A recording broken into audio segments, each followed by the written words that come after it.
Social media site oiriba Facebook da thagalakpa warol khara mayamna thamjagi ahamja Licypriya Kangujam thagalakpa post ang tangana mayamna thamjagi handaki lan asigi horakpham gori yamna sangi Berani ge ibobiga khakta taishinabana yaroi makhoi ani na aphaba thabak kya taurami amadi asoibusu yorongani haujikti iraibak izati kananaba punal leminaba matam hoiri central government su maitai gidamak sauna thamoi sengna lepiba ama mathau tai amadi state forcing dasu hena afaba khulai amadi power pifam thui tangai fadana central forcing na khut thaba yanaba su lokthokpiu masina thunna santi hanjingani haba Licypriya Kangujam gi Wapham khara thamlakli amarom ngarangi bomb blast adu maitai aikhoina ni haina Kuki singna maral sirakli haba posama Korounganba khuman share taroduna suna phongdorakli migi lingjal simadi kalai machin thirasu sapmane haba Wapham loinana thamlakli amaramdana RK Somendro Kaiku na thagalakbu Wapham kharana haujikti bot loirabanina aikhoi masel punaba toklasi imalebaksi amuktang kanminasi maduna aikhoi ki maruoibu ithaudangni imalebakna yeifore haba Wapham khara thamlakli amarom Robin mangang khwairapamna thagalakpa ngaki mamangda thagalakpa post angkatang mayamna ten takna sekmai Kuki naina nampu tauge tauramba ngamkhidre haujuk phawbagidi punging ingnare masida sauna saruk yakhiba khudingmak pulap supsinjaraga lakpibagi damak thagasari aikhoi amata oibigi lingjelna yeknaba pumba maithiba piduna tungi mirolbu ningtha oina Thambira masi haiba Robin manga khwairapamna magi Facebook post thagalakpa post ama mayamda share tawjari ngasinu mida waram phongkhiba tongan Manipuri sifung sing amasum thokhiba thawdawa thoksingdagi maruibi I pausing mayamda thamjagi ahanbada kangla paudgi editorial lokhosaraka na mayamda special content amoina mayamda thamjagi apunbagi saktam ngakpada manada wakhulun punamak thadoknaba mathoktai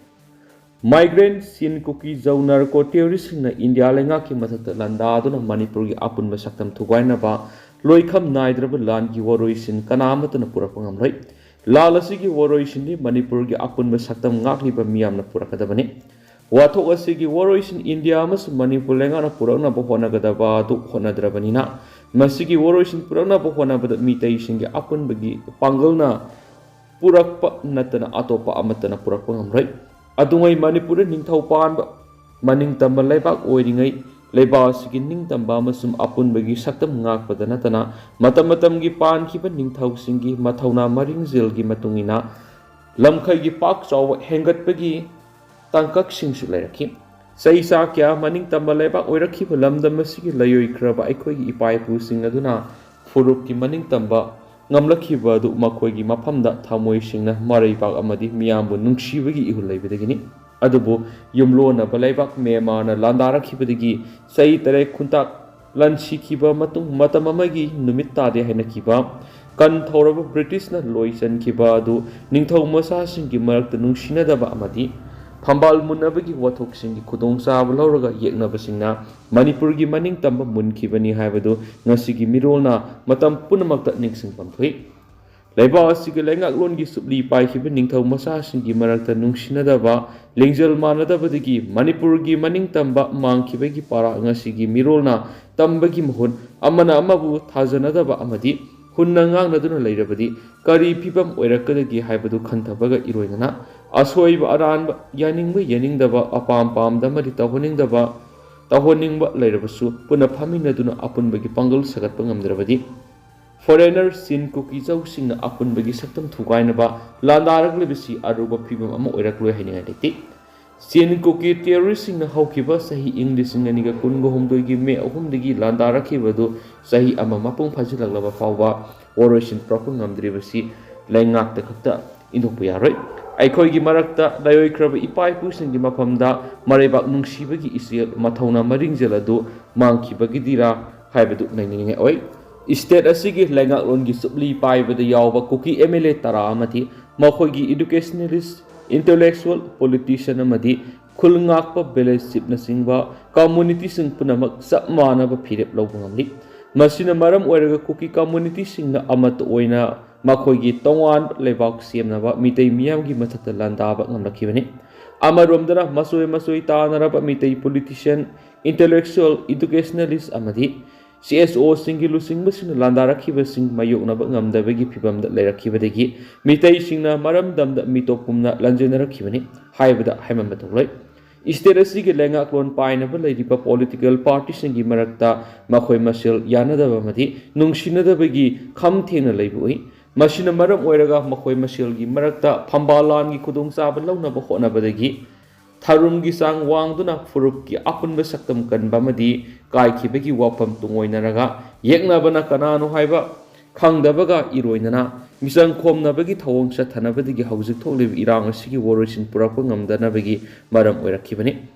politician sing lengak lon painaba political gueba magi angamba thakta honaba kari sukaidi tawpham suthui adopo furup nation gi apunba saktam kaibi yaba matang leirakpa matamdadi sapmanaba phirepta singnarakhiba singi mayokta lamina phamthui masi marebak nungsiba madi leibak ki saktam ngaknaba leiba politician singi tawpham thokwa mathaudang ni haibasi politician singna kaidonungda kaukthokpam thoktabani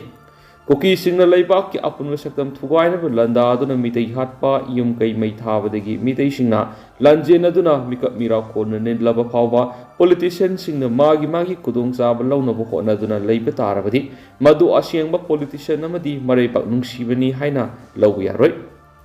political party sing CSO singi marakta manadabak wakhalon sing leirabasu leibak ki apunba saktam ngakna bo khona bada manaba wakhalot leigadabani haiba special content editorial kangla pau gi myam da makhata na thamjari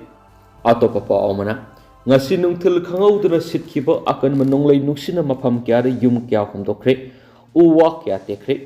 ngasi nungtil pung ahung khra helakpada khangauduna silakpa akan manonglei nuksina mafam kya ra yum kai kya khomdokre uwa kya tekpadagi lambi satok sin sauna apan pikre pau shin hairibadi ngasi nungtil khangauduna silakhiba akan manonglei nuksit aduna Impal East, West, Bishnupur amadi Thaubal gi mafam kya da amang atak kya sauna thokre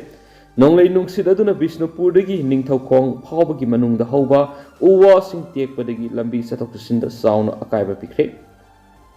laima pokpam da leiba Friday market haina khangnariba kaithel amasu homdoktuna pokre Impal West ki Wangoi Bazar auto parking marakta leiba yum kya homdokre Impal East ki Irilbung amadi Bamon Kampu gi marakta uwa kaya ama tek badanatana electric post kya tek tharakuna lambi sathokasin yakidre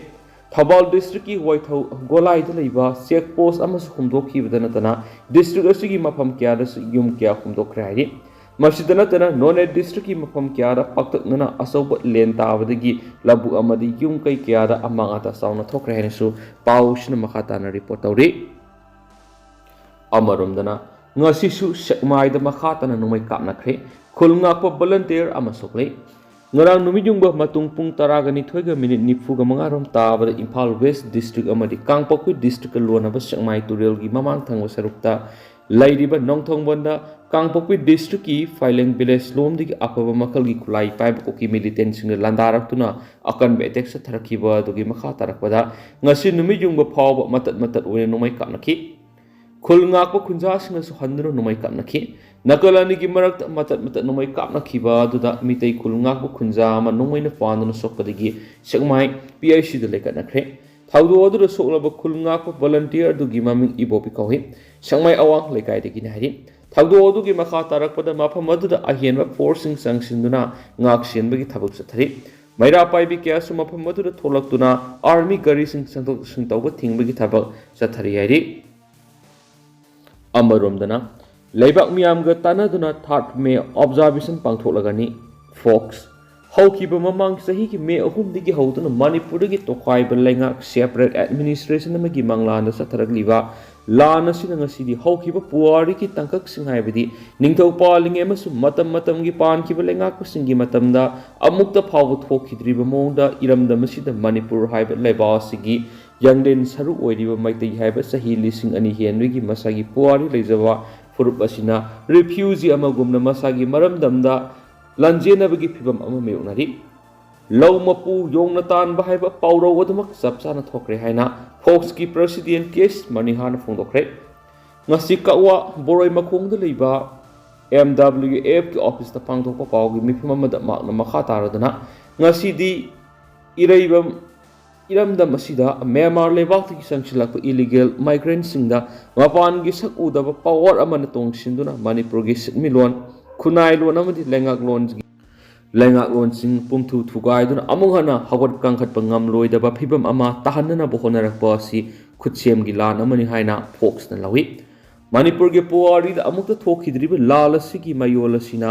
मणिपुरगी महौसागी फिबम अदुदा अमुक हंजिलक्पा ngamgadra मणिपुरगी अपुनबगी सक्तम कायदनबा मदि अमुहना तुंगदा असिगुम थाउदो असि थोक्तनबा अखोय muscle अमत ओइना पुनसिंदुना अपुनबगी पांगल सकत मिननबा अखोयगी येकनबा मसक खांगमिनदुना सही खुदिंगी मे अहुम असिदा लेबा मियामगा तानदुना observation अमा पांगथोक्लगनी हाइना फोंदोखि अमरोमदना काब्रु लेखादा बॉम्ब पुखायन खिबगी थाउदो कंडेम तवी कोकोमी